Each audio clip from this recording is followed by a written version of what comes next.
No vídeo de hoje eu vou trazer as últimas novidades do caso Henri Borel. Já tem um vídeo aqui no canal contando todo o caso, tintim por tintim, como aconteceu, então eu vou deixar aqui em cima, na descrição também. Vai lá, assiste aquele vídeo se você não está conhecendo o caso ainda, se inteira sobre tudo por lá e depois volta aqui para ver as últimas atualizações. Esse vídeo tem como objetivo pedir justiça para o Henri. Esperamos que esse caso seja julgado o mais breve possível e que finalmente os culpados paguem pelo que fizeram.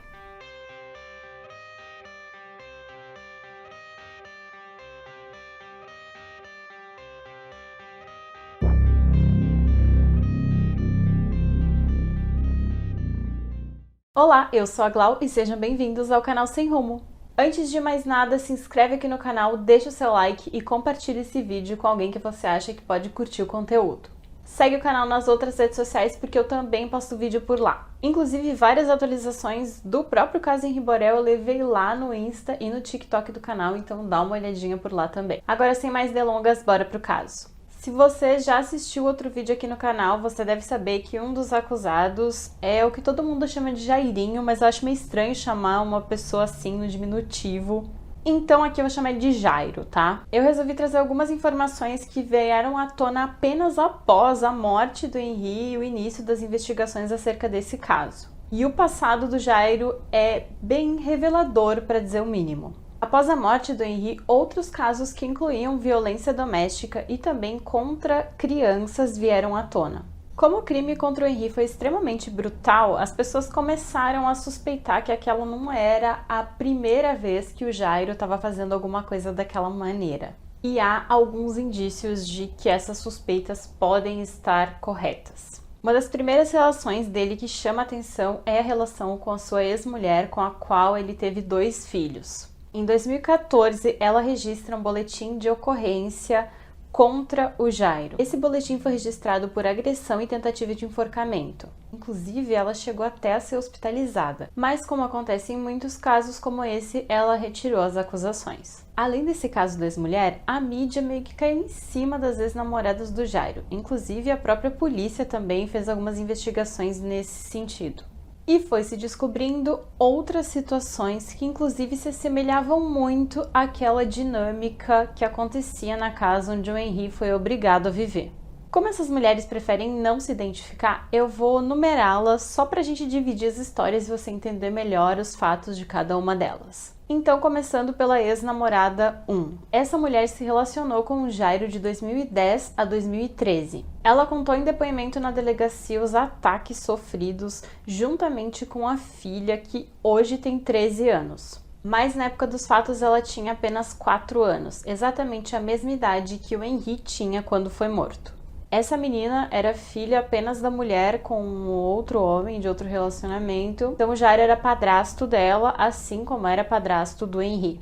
A mãe conta com detalhes numa entrevista dada para a revista Veja que em vários momentos o Jairo tentava criar situações onde ele pudesse sair sozinho com a menina sem a presença dela. E aos poucos a menina mesmo foi soltando algumas informações, falando que o tio, se referindo ao Jairo, dava cascudos, torcia os braços e as pernas dela. Mas a violência ia escalonar ainda dentro desse caso. No pior episódio relatado pela menina, em uma dessas vezes onde eles saíram sozinhos, só a criança e o Jairo, ela descreve que ele a levou em um local que, pela descrição, parece um motel. O local era um quarto onde tinha uma cama e uma piscina. Ela conta que teria sido despida pelo Jairo e que ele ficou apenas de sunga. Vou deixar um alerta de gatilho aqui porque agora eu vou descrever brevemente, mas ainda assim é uma descrição da violência sofrida por essa menina possivelmente. Ela fala que ele entrou com ela no box do chuveiro e que depois de abrir o chuveiro, ele bateu com a cabeça dela na parede várias vezes. Após isso, ele também afundou a cabeça da menina na piscina usando os pés. Gente, é bizarro isso. Após relatar o que tinha acontecido em depoimentos e entrevistas, a mãe conta que ela foi ameaçada pelo Jairo. Ela diz o seguinte: passei muito tempo da minha vida me culpando e me sentindo péssima como mãe por não ter visto a realidade. Ele é um tipo de homem que cega, ilude, mente. Agora a gente vai para a história da ex-namorada 2. Ela se relacionou com o Jairo entre 2014 e 2016. E na época o seu filho de outro relacionamento tinha apenas 5 anos. Então, novamente, o Jairo estava numa relação com outra mulher que tinha um filho também numa idade muito semelhante, no qual ele era o padrasto da criança. A ex-namorada 2, em depoimento para a polícia, fala que nada aconteceu, que o relacionamento com o Jairo era normal. Mas em entrevista para Veja, uma amiga íntima dela tem uma história bem diferente para contar. Então aqui a gente vai escutar a versão da história dessa amiga íntima dessa mulher. Inclusive nessa entrevista, essa amiga fala que a ex-namorada 2 ainda tinha contato com o Jairo na época da morte do Henri. Diferente da ex-namorada 1, que fala que nunca mais tinha tido contato com ele em anos e que o último contato que eles fizeram, então, foi aquela ligação que ele teria feito para ameaçá-la. Então, o que eu vou te contar aqui é a versão dessa amiga íntima dada em entrevista para Veja. Ela conta uma história de uma ocasião que os três estavam no hotel, então a amiga dela, a criança e o Jairo, e que a amiga dela se acordou meio grogue, assim, como se ela tivesse sido dopada. Ela se deparou com o filho dela chorando e o Jairo obrigando ele a tomar um banho de banheira. Assim como no relato da ex-namorada 1, a amiga conta que o Jairo também sempre arrumava uma desculpa para sair sozinho com o menino, sem a presença da amiga dela. E que em 2 ocasiões ela pôde presenciar o retorno dos dois para casa depois de uma dessas saídas que eles faziam sozinhos. Em uma delas, segundo ela, o menino chegou com o rosto inchado, desfigurado e com os olhos roxos. E que a justificativa que o Jairo teria dado é que ele teria caído de cabeça. Já numa segunda ocasião, o menino apareceu com a perna quebrada. O menino apresentava uma fratura na altura do fêmur. E a justificativa dessa vez é que ele teria se prendido no cinto de segurança e ao sair do carro ele acabou tropeçando no cinto e caído. E aí nessa queda do carro até o chão, ele quebrou o fêmur. Segundo a amiga, e nas 2 ocasiões, o próprio Jairo foi quem levou o menino para clínicas de amigos dele. Ela também conta que lembra de ter presenciado diversas vezes em que o menino estava tremendo e chorando desesperado só de ouvir o nome do então padrasto. Para a reportagem, ela disse o seguinte: minha amiga estava deslumbrada e tinha medo por ele ser poderoso. Se todos esses relatos forem reais, a gente pode perceber bem claramente que existia um modus operandi, ou seja, uma forma de agir sempre da mesma maneira. E a gente pode até especular que ele escolheu a Monique propositalmente, por ela ser uma mulher solteira com um filho, que no caso é o Henri, que tinha mais ou menos a mesma idade dos filhos das outras ex-namoradas. E crendo na veracidade dos relatos, a gente consegue enxergar a violência escalonando até o momento em que chega no seu pior estágio: a morte de uma criança. Um dos fatos, inclusive, que também chama atenção foi todas as tentativas que o Jairo fez depois que o Henri foi declarado morto no hospital, de que o corpo dele não passasse pelos exames do IML. Ele chegou a ligar para o diretor do hospital para tentar impedir os exames, mas não obteve sucesso. O Jairo, inclusive, fez contato direto com o governador do estado do Rio de Janeiro, Cláudio Castro, tentando obter também alguma informação, mas também não conseguiu. Após isso, ele ligou para diversos policiais conhecidos dele e também outros políticos, o que demonstra que ele também poderia ter algo a esconder, mas principalmente a grande e forte influência que ele tinha ali no estado. Outras testemunhas contam que o Jairo e a sua família tentaram coagi-las. Testemunhas essas que são cruciais para a gente entender bem a dinâmica do caso. E essa é uma acusação que o Jairo também vai responder judicialmente, assim como a Monique. Essa tentativa de coagir testemunhas pode também justificar o porquê outras pessoas têm tanto medo de denunciar. O medo da influência e do poder que o Jairo e a sua família têm, especialmente no Rio de Janeiro. Há diversas denúncias também envolvendo milícias que eu não vou trazer aqui no vídeo especificamente. Mas qualquer pesquisa aí no Google que você fizer vai encontrar muita informação sobre esse tema também. Agora a gente vai falar um pouquinho sobre a outra acusada, a Monique. Meses atrás, a juíza do caso, Elizabeth Louro, mandou soltar a Monique. Eu levei essa atualização na época nas redes sociais do canal e agora eu vou explicar um pouco melhor aqui no vídeo também. Na época dos fatos, a Monique alegou que estava sofrendo ameaça das outras presas ali dentro da prisão e aí a juíza decidiu que o melhor a se fazer era soltar ela então. Aí vocês ficam bem livres para deixar aqui nos comentários também o que você acha sobre isso.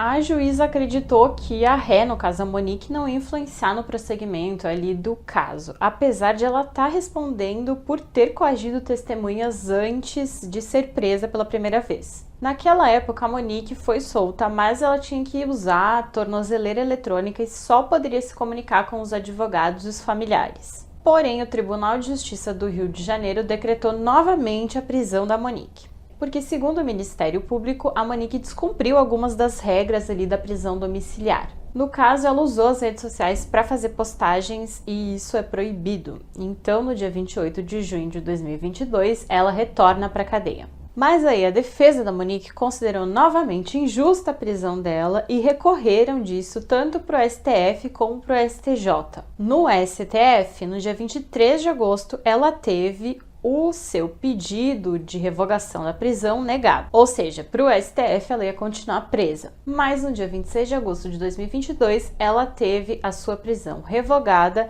pelo Superior Tribunal de Justiça. Ou seja, ela foi solta pelo STJ e é assim que ela se encontra até o dia de hoje. Mais diferente da última soltura, onde a Monique tinha várias restrições, segundo Leniel Borel, o pai do Henri, ela não vai ter qualquer restrição dessa vez, como a tornozeleira eletrônica ou proibição de contato. Basicamente, ela pode viver como qualquer outra pessoa. Em entrevista, o Leniel fala que ele tem muito medo das possíveis coerções que a Monique pode fazer com outras testemunhas do caso. Inclusive, ele cita algumas amigas da Monique, no caso, hoje em dia, ex-amigas da Monique, que tinham entrado em contato com ele anteriormente, falando que estavam se colocando à disposição para serem testemunhas do caso, no caso de ele precisar. E que logo após a soltura da Monique, essas amigas cessaram o contato com ele, talvez por algum medo de retaliação. Como a Monique é acusada do crime de coerção à testemunha, esse temor do Leniel e da sociedade como um todo faz bastante sentido. Agora eu vou falar um pouquinho sobre a lei Henri Borel. Dentre toda a dor e sofrimento enfrentado pelo Leniel, pai do Henri, pela perda do filho, eu vou destacar aqui toda a luta que ele vem travando para haver justiça para o próprio filho, mas também para a diferença que pode ser feita na vida de outras crianças que passem pelo que o Henri passou e para que o desfecho não seja tão trágico como o que aconteceu com o filho dele. Eu sei que muita gente contribuiu para que a lei realmente entrasse em vigor, mas eu vou destacar a luta do Leniel para que existisse a lei Henri Borel, que torna todo homicídio contra a criança menor de 14 anos como um crime hediondo. Dessa forma, o crime passa a ser inafiançável e há também um aumento de pena que pode chegar até 2/3 caso o autor do crime tenha uma relação de autoridade com a vítima. Essa lei se inspirou muito na Lei Maria da Penha, que foi criada para a proteção das mulheres contra a violência doméstica. E é ela que vai ser tomada como referência no que diz respeito às medidas protetivas, procedimentos policiais e legais e de assistência médica e social. E uma parte muito importante da lei é a obrigação de promover programas para fortalecer a parentalidade positiva, além da educação sem castigos físicos e ações de prevenção e enfrentamento à violência doméstica. O que é super importante é promover esse debate. Além da existência da lei, que a gente consiga mexer nessa cultura de violência normalizada contra as crianças. Se não é aceitável bater num adulto porque a gente perdeu a paciência, por que é aceitável bater numa criança, não é mesmo? A gente, enquanto sociedade, não precisava da perda do Henri e nem de tantas outras crianças para começar a questionar essa conduta. Mas se a gente puder deixar algum legado de toda essa tragédia, que seja o cumprimento dessa lei e a mudança dessa mentalidade na sociedade como um todo. Antes de ir embora, valoriza o trabalho de pesquisa que foi feito aqui e deixa o teu like. Se inscreve aqui no canal e compartilha esse vídeo com alguém que você acha que vai curtir esse conteúdo. Segue o canal nas outras redes sociais porque eu também posto vídeo por lá. Antes de ir embora, eu quero deixar claro aqui que esse vídeo tem como objetivo pedir justiça pro Henri Borel. Uma criança inocente que passou por tudo que ele passou e não merecia de maneira nenhuma ter vivido essa tragédia. Eu deixo aqui também o meu apoio à família e desejo forças para seguir lutando. É isso e tchau!